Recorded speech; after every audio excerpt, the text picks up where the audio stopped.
is when a small group of people are fighting a gigantic government, and they don't fight it directly. They're out in the woods somewhere, and if they have 30 people in their whole organization, if the government send 10 guys out on a little mission or security or something, they'll attack them. They'll take their weapons, and now they got weapons for 10 of their people. Then the next time, now they have 50 people. When they send out another 20 guys, they attack them because they got 50 people and they got some arms. Now they take their weapons and everything they have, food, and they build up. And now they got 100 people. So they're constantly attacking smaller groups and building up and building up. This is guerrilla warfare. Now, psychological guerrilla warfare has some of the same rules, but it's mental warfare. That's why we studied them in particular. We have been doing psychological warfare for decades. We've been doing it a long time. We started in psychological warfare. We've been doing it knowingly for over 35 years, but we've been involved in it all the time. Trying to think, remember, trying to forecast, trying to predict, trying to ascertain where are they going and what are they going to do, right? That's what planning ahead is. That's what anticipation is.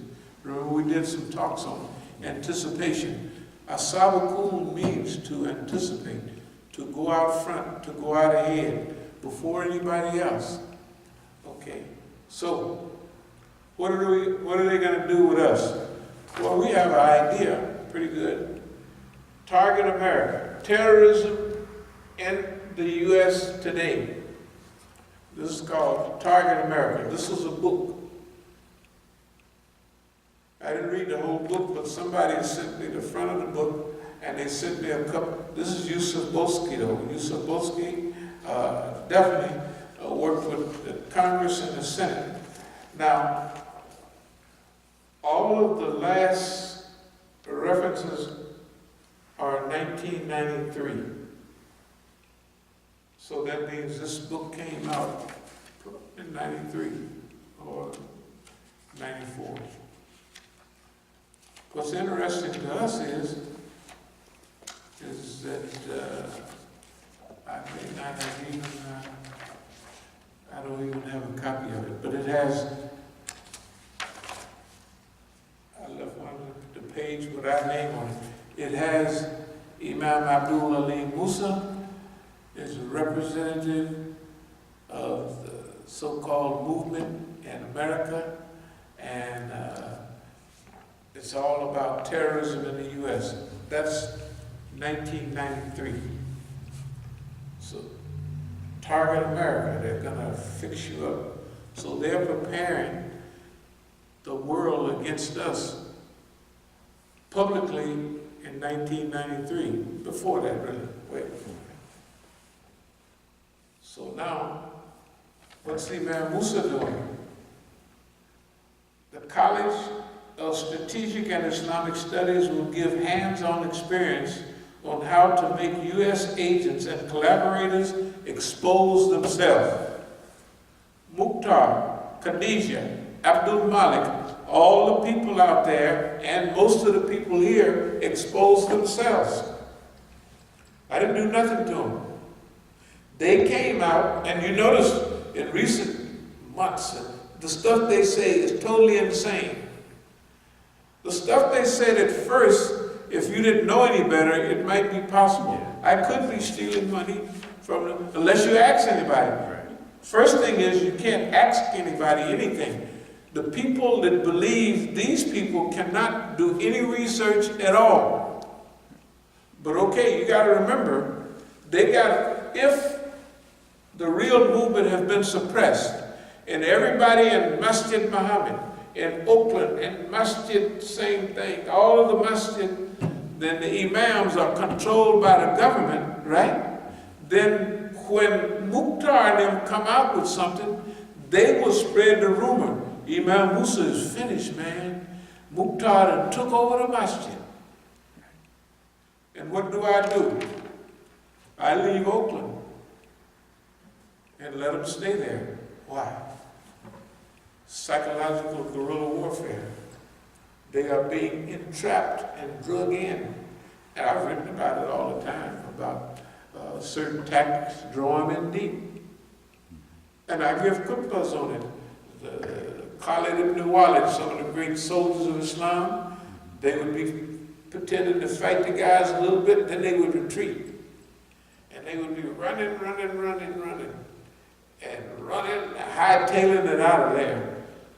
But way up ahead, when they get out, they're fanning around.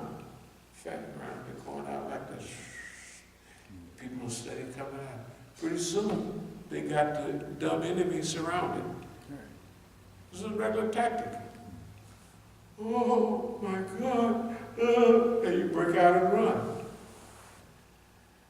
When I used to run marathons, it was about 4 or 5 people was talking bad. I don't know, some lady or something. I said, y'all can't do that, man. Nigga, we'll bust you up. So I said, Lord Jesus, don't hurt me. And I'm running marathons. They drinking wine, smoking weed. So I run. Suppose I just run up to you. I let them get close to me. Oh, Lord, they're going to get me. And I'm just running slowly. I run marathons. I run 10 miles a day, every day. On a short day, I run 6 miles. But I'm young and I can, but they can't do that. By the time you run from here up to the top of that hill, what the niggas doing? Snot coming out of their nose, everything, right? So I run, oh Lord, they're going to get me. Please, Lord Jesus, help me. And I've actually done that. When I get halfway up the hill, I can hear them niggas. So I just keep, oh Lord, I slow down so they can get close to me. Then I pick up when they get close, oh Lord, help me. I mean, I'm having plenty of fun. When they get 3/4 up the hill, I stop and say, what you niggas want? They can't do nothing. I'm just warmed up. I'm ready. My body is warm. I'm ready for a physical fight. Right, yeah. I can't pull no muscles, nothing, because I'm doing a warm-up. Yeah. Them niggas is tired. That's psychological warfare. What, I'm going to stay right there with 5 niggas and fight right there? No, right here, right there. No. I'm going to take them into my environment. Psychological guerrilla warfare means that we're the only group in American history that have slapped the piss out of the whole United States government. Nobody else ever did. And you know why? They didn't have time. All the movements, they jumped on them and wiped them out. The first punch, what they did was, the first punch the white man hit them with, they dropped because they wasn't used to what they was doing. And they weren't Muslims. So they had a lot of loose ends. The Black Panther Party spent as much time chasing girls as they did making revolution, right? Right, yeah. So it's easy to trap them. They can't trap me because that's a beautiful lady, but she's not my wife. There's nothing I can do about it. So they can't trap me. They can't get no skeletons in the closet, right? Because I'm trying to practice a little Islam.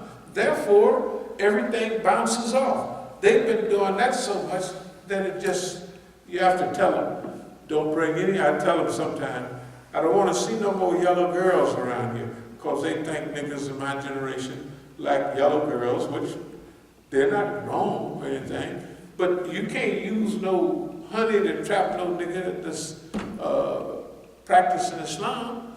He can't do it. I can't do anything to them ladies because they're not my wife. So, but in all the spy movies and everything, how do they trap a man with a woman? How do they trap a woman with a man? Simple as that. Old as history. Learn how Masjid al-Islam has exposed the whole Zionist American network in the public sphere. Never have so few done so much for so many without visible support. Everything we have done, we did it without visible support. But now, it don't make no difference what you think about it. There it is, right there on the thing. If 10 people watch it, fine. If 100 people watch it, fine. But eventually, we will start we'll have the most detailed Black Islamic library, go-to place for research, earphones, CDs, DVDs, all of that. You know, we're going to have it. We might start the first one right downstairs, clean it out, and have the highest tech. And when I go to Oakland, I'm going to go collect as many old Black Panther papers. When I go to LA, I'm going to all the movements that I know. Hey man, let me have all y'all old stuff and all your old writing, you got any old tape, everything. And put it in the library, along with our stuff. So if people want to learn about what happened to the movement, they can come to us, because they can't go anywhere else. They can't go to the university because those Negroes are Negroes. If you see, what's his name, Gates and all them niggas? Yeah, I heard of it. I know his name. Yeah. They are white man's niggas. The old Negro wear the scarf around his neck. I don't know him off sight. I know him by name. Yeah, but I'm saying those are government Negroes. Everybody on the circuit is government Negro. If they wasn't, something would be happening. Why is nothing happening in the United States 50 years with all of these leaders? Why? Because the government controlled. Malcolm called them hand-picked Negroes, just like hand-picked peaches and all. Them niggas is hand-picked. Anyway, I'm gonna speed up. That's not so with us. We faced this challenge, and we have done this 2014 special session on design fitna, what it is and how it works. This is psychological guerrilla warfare has worked. We're telling people what we're talking about, we have done it. Psychological guerrilla warfare has worked. It has worked. We have done that. We're here tonight doing this program because we designed our own fitna. The problems that we're going to face, we designed them. When we wanted certain things to happen in Oakland, we told the brothers right here, the ones you see sitting right next to you, we told them. And then they called out to Oakland and they told them to do this, that, and other, based on what I just told them here. That's design fitna. I don't care what other people think. I know what I told the people, and I know what happened out there. So something is going on. Design fitna. Design fitna is the highest level. It sounds like we're lying, but it's true.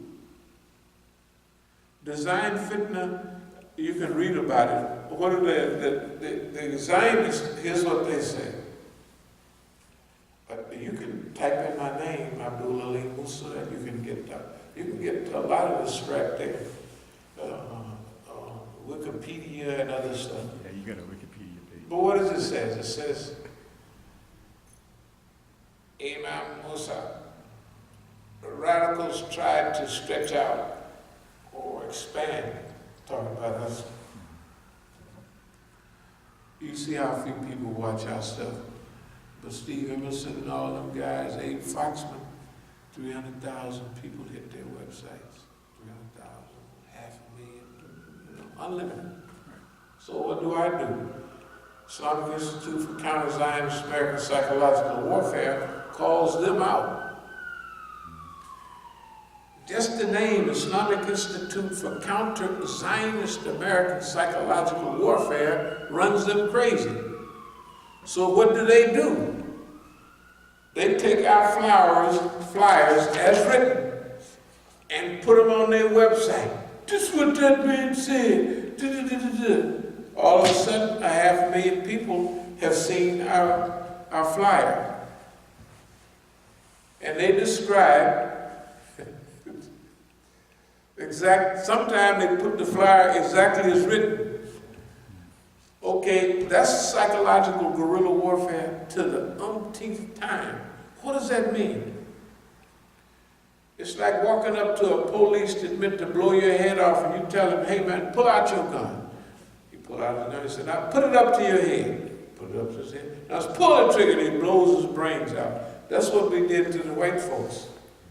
We did it 2 or 3 times. We had to tell them what we was doing to them because they still didn't get it. That we use their stuff. Guerrilla warfare, the highest form is when you use all the enemy's resources for your rebellion, for your uprising. They used all their stuff. It's all on the internet. They mad at us. So what do? We say stuff that make them mad.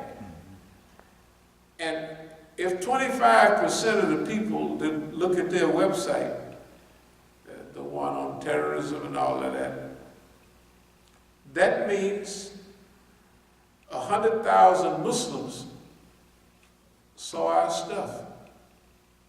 And if they was looking for it on ours, it would be 200. See, that's slick as you can get. And then after that, we make fun of them. We say, yeah, boss man, you're so smart, look what we just did to you. That's what it says right here. Imam Musa, number 1, will inshallah share case study after case study on how to practice psychological guerrilla warfare. The only reason nobody practiced it because they never had the courage to challenge the white man. That's the only problem. Negroes can coon that white